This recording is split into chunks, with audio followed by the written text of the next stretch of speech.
Hogar es sinónimo de seguridad. Siempre sabes que, sin lugar a dudas, estás cómodo y seguro dentro de las 4 paredes del lugar que llamas hogar. Es ese suspiro que dejas salir tan pronto como cruzas la puerta de tu casa. Es la sensación reconfortante y cálida cuando llegas a un lugar que te es familiar, tu hogar. Pero algunas personas también tienen miedo de ser atacadas en su propia casa. Algo en lo que no quieres pensar, pero no puedes mentir y decir que la idea no ha cruzado tu mente. Bueno, cuando Katie Cepich, de 22 años, desapareció de una fiesta en Las Cruces, Nuevo México, todos estaban nerviosos. Esto tenía que ser la pesadilla de todas las personas, ¿verdad? Lo que fue aún más escalofriante fue cuando encontraron su cuerpo en un vertedero remoto. Pero cuando la policía investigó más a fondo, se encontraron con una terrible realización. La vida de Katie fue arrebatada justo fuera de su casa. En este confuso caso de Katie Cepich, nada es lo que parece, desde la escena del crimen hasta los sospechosos y todo lo demás. Lo peor es que les tomó a los detectives 3 años llegar al fondo de las cosas. Pero incluso cuando se resolvió el caso, la resolución no fue en absoluto lo que los investigadores esperaban.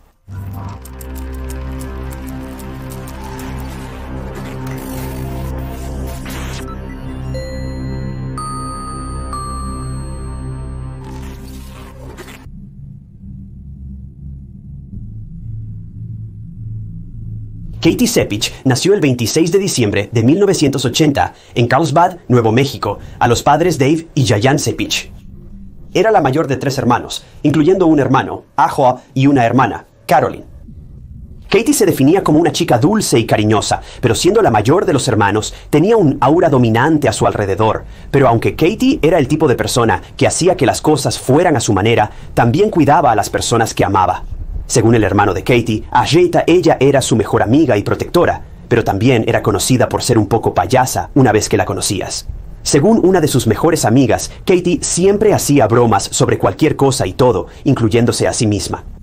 Ella era la persona que sería el blanco de una broma, pero lo llevaba con elegancia, gracia y humor. Katie era una joven segura de sí misma, que era muy agradable. Era popular, tenía muchos amigos y generalmente era bien recibida por aquellos que la conocían en el momento del caso. Katie estaba asistiendo a la Universidad de Nuevo México y estaba persiguiendo una licenciatura en Administración de Empresas, lo cual sonaba perfecto para ella. Era segura, sensata e inteligente, por lo que esencialmente era la carrera perfecta para ella. Vivía en un apartamento en el lado oeste de Las Cruces, Nuevo México, que estaba cerca de su campus, y también trabajaba a tiempo parcial como mesera en el Sombrero Patio Café, un restaurante mexicano muy vibrante y popular en Las Cruces. Aunque Katie estaba en la universidad, aún no tenía idea de lo que quería hacer después de la universidad. Puede que estuviera trabajando para obtener un título, pero eso no significaba que tuviera un trabajo alineado o algo por el estilo. Según su madre, Jayan, Katie quería cambiar el mundo y tenía grandes sueños de hacer algo grande, impactante y que cambiara la vida. Simplemente no sabía qué era aún. En ese momento, Katie también estaba viendo a alguien. Era un compañero de universidad, Joe Bischoff, y él estaba estudiando bioquímica. Ambos estaban locamente enamorados el uno del otro, y Katie realmente lo veía como la persona con la que quería pasar el resto de su vida. Joe también estaba encantado con la personalidad ardiente y adorable de Katie. Tanto así que le compró a Katie un anillo de promesa de diamantes. Fue un hermoso gesto de Joe, y los dos estaban esperando la graduación, después de la cual comenzarían oficialmente sus nuevas vidas. Pero las cosas no salieron según lo planeado. Verás, después de obtener su licenciatura, Katie quería quedarse en la universidad para obtener una maestría, mientras que Joe regresó a su ciudad natal en Gallup, donde consiguió un trabajo. Los dos no se separaron, simplemente tenían diferentes cosas que hacer en la vida y se veían cada vez que tenían tiempo en sus ocupadas agendas. Pero trágicamente, Katie no podría hacer ninguna de las cosas que quería hacer. Sus planes se pusieron en pausa permanentemente porque una fatídica noche en el año 2003 cambió todo para peor.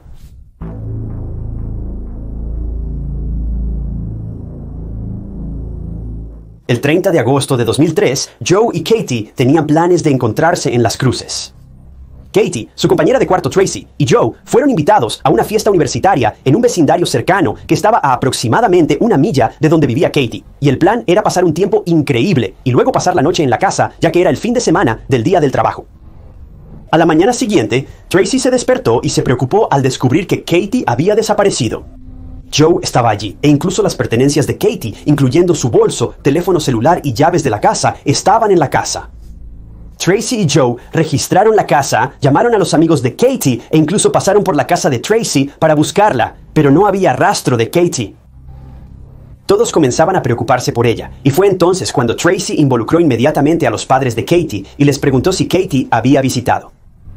Cuando sus padres tampoco tenían idea de dónde estaba Katie, ella fue reportada como desaparecida por Tracy y Joe el 31 de agosto. Los detectives entraron en acción y no tuvieron que buscar demasiado tiempo, porque ese mismo día, solo horas después de que se reportara la desaparición de Katie, se recuperó un cuerpo. Algunos lugareños pasaban por un antiguo vertedero de Las Cruces y vieron algo tirado en el suelo. Era el cuerpo de una mujer y los investigadores fueron llamados inmediatamente a la escena. Cuando la policía acordonó el área y examinó el cuerpo, fue horroroso. El cuerpo yacía boca abajo, desvestido, y no se necesitaba ser un genio para darse cuenta de que esta mujer había sido aprovechada. El cuerpo tenía heridas defensivas en los brazos y la cara y había ácido desoxirribonucleico en forma de piel debajo de las uñas. Peor aún, el cuerpo tenía marcas de quemaduras, lo que indicaba que el perpetrador intentó prenderle fuego después del ataque, pero no tuvo éxito. Los investigadores también encontraron huellas de neumáticos cerca del cuerpo. Parecían frescas, como si alguien hubiera usado un coche para dejarla allí. Esto llevó a los detectives a creer que el ataque no tuvo lugar en esta área desierta. Probablemente le quitaron la vida en otro lugar, y luego su cuerpo fue abandonado en esta área remota de Las Cruces. En este punto, los detectives ni siquiera sabían quién era la víctima, pero como Katie acababa de ser reportada como desaparecida, la policía tenía una fuerte sospecha de que podría ser ella. Así que llamaron al padre de Katie, Dave, para la identificación. Y desafortunadamente, el cuerpo pertenecía a Katie Sepich, de 22 años, y tristemente, su propio padre fue el que la identificó.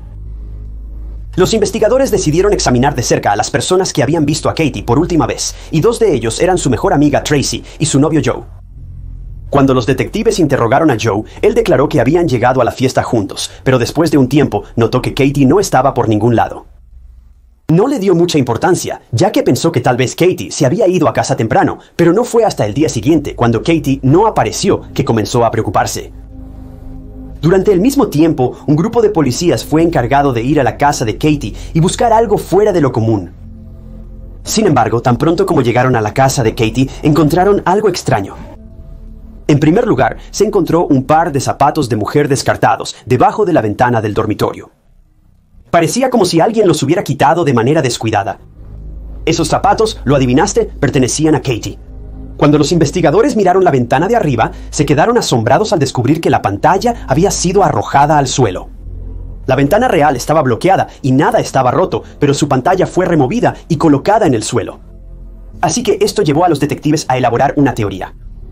Creían que Katie, de hecho, abandonó la fiesta, pero cuando llegó a casa se dio cuenta de que no había traído sus llaves y finalmente decidió subir por la ventana del dormitorio para entrar a su propia casa. Pensaban que Katie estaba cansada y no tenía ganas de volver a la casa donde se celebraba la fiesta para recuperar sus pertenencias, y fue durante este tiempo que la policía creía que Katie fue atacada. Pero la pregunta seguía siendo, ¿quién lo hizo? ¿Fue alguien que Katie conocía? ¿Fue un ataque aleatorio? ¿Y por qué Katie dejó la fiesta? Simplemente había demasiados agujeros en la trama. Así que los investigadores volvieron a interrogar a los amigos de Katie.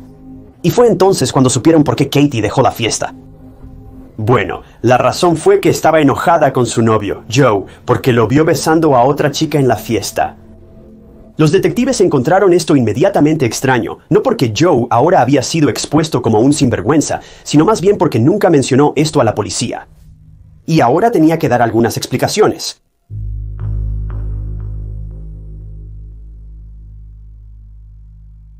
Cuando la policía interrogó inicialmente a Joe, él dijo que no sabía por qué Katie abandonó la fiesta en medio de la noche.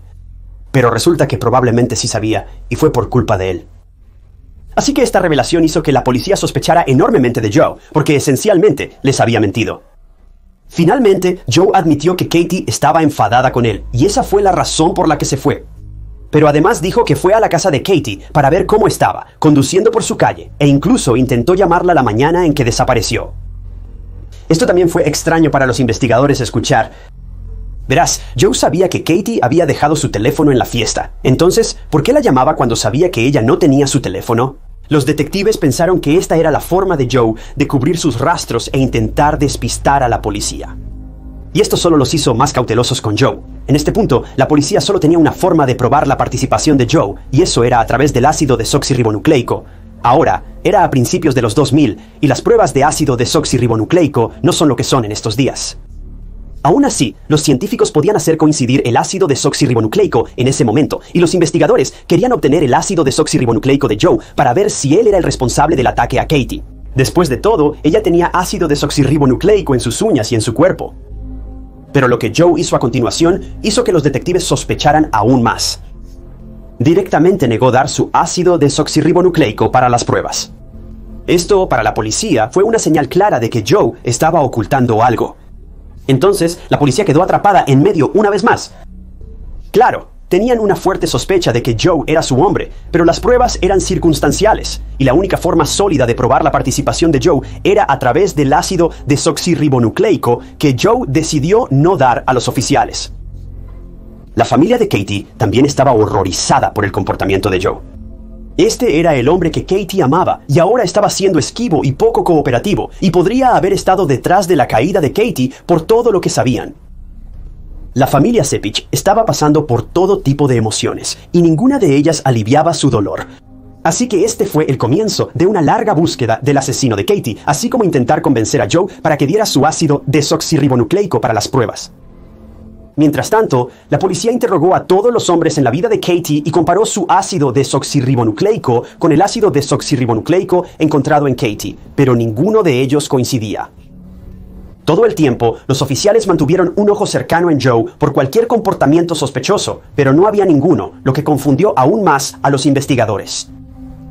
En este punto, pasaron meses, pero de repente los detectives encontraron nueva información. Verás, la policía fue informada de que en la noche de la fiesta, el 30 de agosto, Katie y Joe habían sido íntimos el uno con el otro. Así que se probó la ropa de cama en la habitación de Katie y lograron encontrar rastros de ácido desoxirribonucleico masculino en ella. Cuando se envió para comparar, los resultados volvieron negativos.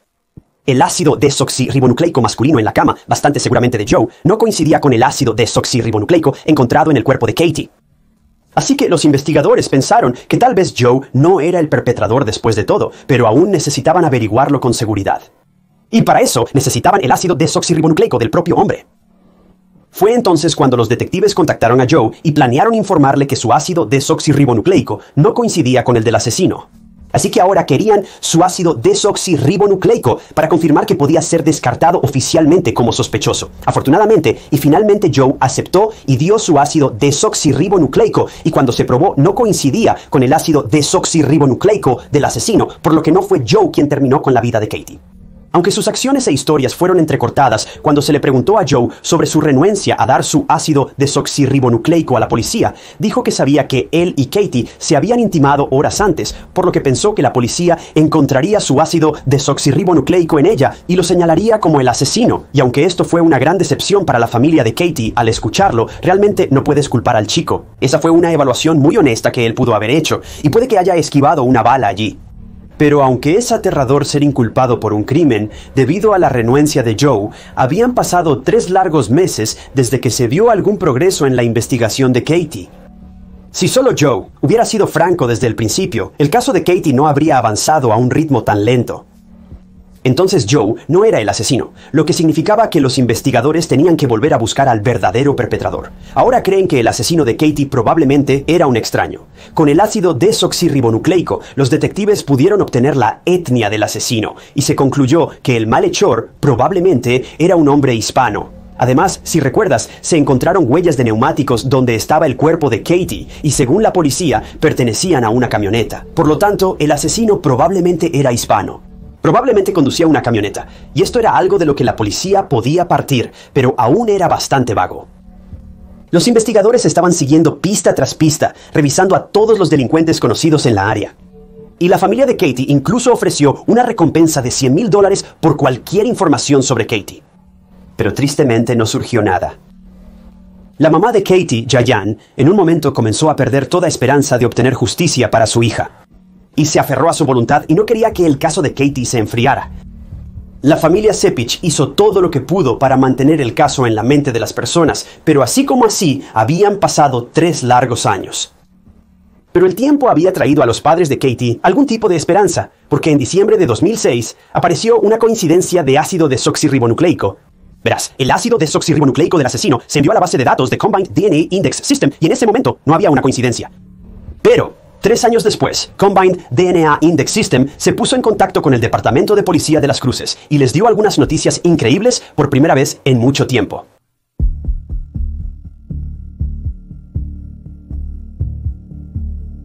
Entonces, ¿quién era esta persona que tenía el mismo ácido desoxirribonucleico que el asesino de Katie? Bueno, era un joven de 27 años llamado Gabriel Ávila. Afortunadamente, este hombre ya estaba en prisión en 2006 por robo agravado y asalto. Pero esta condena fue la razón por la que su ácido desoxirribonucleico se introdujo en Combined DNA Index System. Gabriel cometió este crimen 3 meses después del ataque a Katie. Entró a una casa armado con un cuchillo y tenía planes de robar el lugar e incluso atacar a la mujer que vivía allí. Afortunadamente, él no sabía que la mujer también tenía un compañero de cuarto, y cuando la mujer escuchó el alboroto de Gabriel entrando, bueno, él entró en pánico y huyó de la escena. Finalmente fue atrapado por la policía, pero lo dejaron salir bajo fianza, y tan pronto como salió, Gabriel se dio a la fuga. Logró mantenerse bajo el radar durante unos 14 meses, antes de ser nuevamente arrestado y condenado por el delito que intentó cometer en noviembre de 2003. Fue condenado a 9 años de prisión por los cargos. Así que este era el hombre cuyo ácido desoxirribonucleico coincidía con el asesino de Katie. Como todavía estaba bajo custodia, la policía quería conocer un poco más sobre Gabriel para construir un caso en su contra. Bueno, los investigadores descubrieron que Gabriel estuvo casado en un momento, aunque la pareja se había divorciado. Los detectives querían conocer a su exesposa y ver si podían obtener cualquier información sobre Gabriel y dónde estaba la noche del 30 de agosto. La policía localizó a la mujer y se sorprendió al saber que Gabriel tenía una camioneta en 2003, alrededor de la época en que ocurrió el ataque a Katie. Pero la prueba definitiva fue algo que la entonces esposa de Gabriel encontró en el portavasos de la camioneta. Era un anillo de diamantes. Era el anillo que Joe le había regalado a Katie y que ella llevaba todo el tiempo. No sé si lo mencioné antes, pero cuando se encontró el cuerpo de Katie, no había ningún anillo en su dedo. Incluso sus padres señalaron que ella lo llevaba todo el tiempo, y sin embargo, no estaba en ella cuando se encontró su cuerpo. Gabriel se había llevado el anillo por alguna enfermiza razón, pero eso ayudó en la investigación del detective. Lo siguiente puede parecer inventado, pero créeme, no lo es. La exesposa de Gabriel todavía tenía ese anillo en su posesión 3 años después del hecho. Ella pensó que Gabriel le estaba siendo infiel, y creo que en este punto probablemente deseaba que así hubiera sido, porque la verdadera historia detrás del anillo era mucho más espeluznante. Este fue el único elemento de prueba más condenatorio que vinculaba a Gabriel con el asesinato de Katie. La mujer entregó el anillo a la policía, y ahora los oficiales sabían que tenían que tener una charla pendiente con Gabriel. Gabriel estaba actualmente detenido en una prisión en Nuevo México, y cuando los investigadores le preguntaron sobre Katie Sepich, inicialmente fingió ignorancia. La policía esperaba eso, y luego decidieron ir directamente y mostrarle a Gabriel el anillo. Fue como si todo el comportamiento de Gabriel cambiara cuando vio el anillo y supo que ya no podía mantener el engaño por más tiempo, y finalmente confesó el horrendo crimen.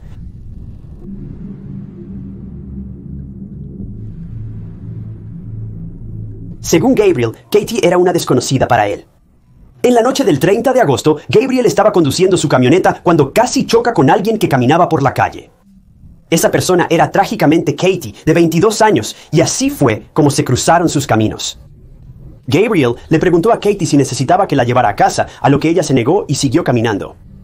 Eso debería haber sido el final, pero tristemente no lo fue. Ver a una joven, vulnerable y sola en medio de la noche despertó algo muy terrible y oscuro en Gabriel y la siguió hasta su casa. Tan pronto como Katie llegó a casa y se dio cuenta de que había olvidado sus llaves en la fiesta, decidió entrar a su propia casa por la ventana del dormitorio. Gabriel presenció mientras esto sucedía y fue entonces cuando aprovechó la oportunidad. Fue una oportunidad que terminaría trágicamente en asesinato. Gabriel se acercó sigilosamente a Katie y la inmovilizó en el suelo. Fue entonces cuando Katie luchó por su vida. Utilizó todas sus fuerzas para resistirse a Gabriel e incluso logró arañarlo. Pero lamentablemente, Gabriel tenía una ventaja sobre Katie. Él era mucho más grande que ella, y pronto la dominó, se impuso sobre ella y luego terminó con su vida. Cuando se le preguntó por qué simplemente no la dejó ir después de obtener lo que quería, Gabriel simplemente dijo que temía que ella hubiera ido a la policía. Después de esto, cargó el cuerpo de Katie en su camión, la llevó al vertedero y la arrojó allí, incendiando todas las pruebas. Gabriel pensó que el fuego borraría todas las pruebas del crimen, pero algún tiempo después de que Gabriel se fue, las llamas se extinguieron, ya sea por el viento o tal vez no había suficiente acelerante, pero independientemente, los planes de Gabriel se fueron por el desagüe sin que él lo supiera, y esto fue precisamente lo que llevó a su caída. Después de la confesión de Gabriel, fue acusado del asalto y asesinato de Katie Cepich el 26 de diciembre de 2006 y se declaró culpable. El jurado condenó a Gabriel Avila a 69 años de prisión, que tuvo que cumplir después de los 9 años por el robo y la condena que también se le estaba imputando. Aún está vivo hoy y actualmente está encarcelado en la instalación correccional del condado de Lea, una prisión de seguridad media en Hobbs, Nuevo México.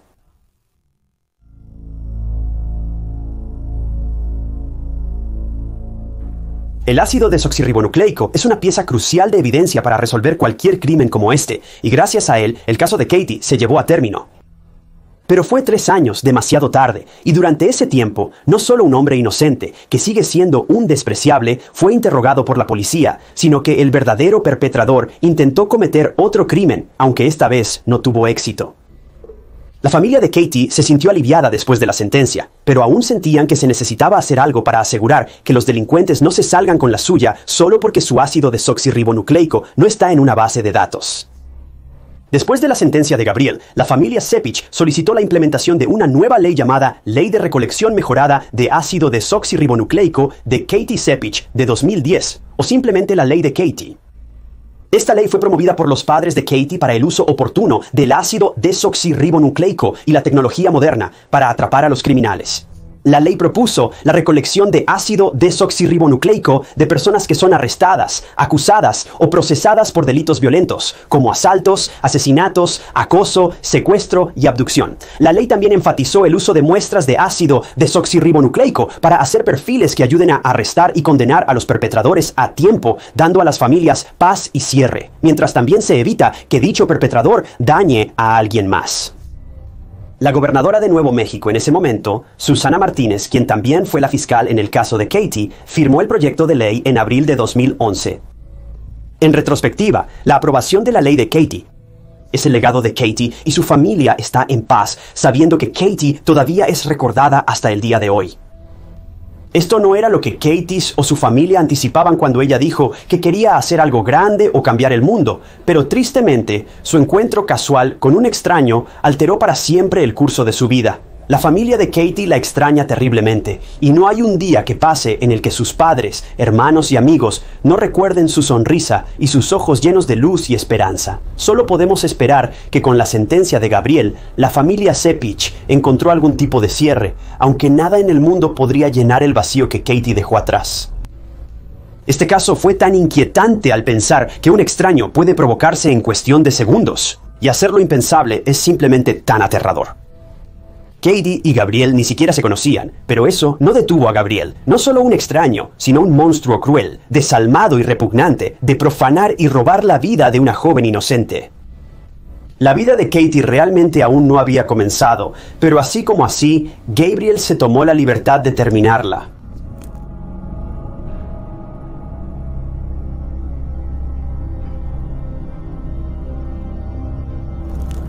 Gracias chicos por sintonizar otro episodio de Historias de Crímenes Reales. Quería dar un agradecimiento especial a un par de miembros del canal, incluyendo a Cindy Matthews y Casa B. Si también quieres convertirte en miembro del canal, obtienes acceso a nuevos videos, a veces días o semanas, antes de que se suban al público. Actualmente es la mejor manera en que puedes ayudar al canal y apoyarnos. Realmente aprecio a todos ustedes que han decidido hacer eso. Si quieres unirte, puedes hacer clic en ese gran botón de unirse debajo del video o encontrar el enlace en la descripción. Pero como siempre, si disfrutaste este video, revisa este otro caso interesante que cubrí y no olvides suscribirte. Es totalmente gratis y simplemente te mantiene al día con todos mis videos futuros. Pero mi nombre es Ty Knotts y nos vemos en el próximo.